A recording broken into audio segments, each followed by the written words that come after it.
have Manisha Joshi Vijayan, is a Tamil activist from York University and has been an organizer with Students Against Israeli Apartheid and other campus groups for the last 3 years. She's also been involved in anti-war movements in the city for most of her life, so please help me give her a warm welcome. Good afternoon, brothers and sisters. I am here as a representative of Students Against Israeli Apartheid at York University, part of the global movement for boycott, divestment, and sanctions against the State of Israel until it ends its illegal occupation of the Palestinian territories and complies with international law.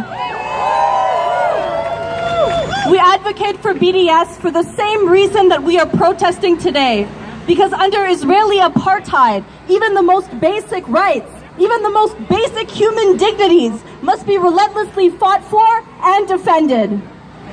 It is not unreasonable to ask to speak or visit one's family. It is not unreasonable to ask not to be detained without charges or trial. It is not unreasonable to ask to receive adequate medical care.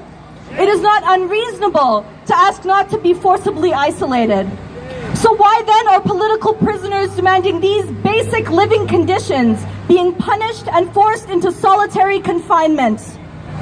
Why do Israeli forces fire live ammunition on unarmed protesters supporting the hunger strikes?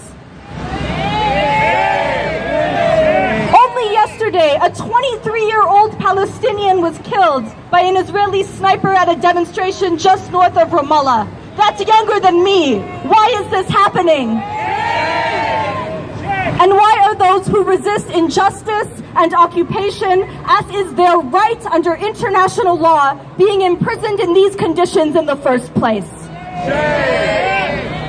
I pose these questions not to you, brothers and sisters, who know the answer well, but to those across the street from us in the Israeli consulate, representatives of a regime responsible for the degrading prison conditions that have killed close to 200 Palestinian prisoners to date. I pose this question to our Prime Minister, Justin Trudeau, as my sister spoke about, who claims to value diversity and inclusion while defending a state that practices one of the most archaic and blatantly racist forms of contemporary apartheid.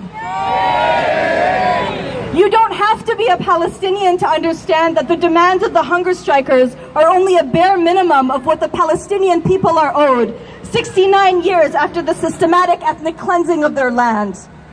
A year ago, over 300 Tamil political prisoners went on hunger strike within the prisons of the genocidal occupying Sri Lankan state, demanding their release. In Turkey, Kurdish political leader Abdullah Öcalan remains imprisoned for life after years of extreme solitary confinement. And right here in North America, mass incarceration continues to disproportionately punish and repress poor and working class people from predominantly Black and Indigenous communities. We understand in all these cases, as in Palestine, that imprisonment is one of the many tools used by the oppressor to effect and maintain systems of inequality.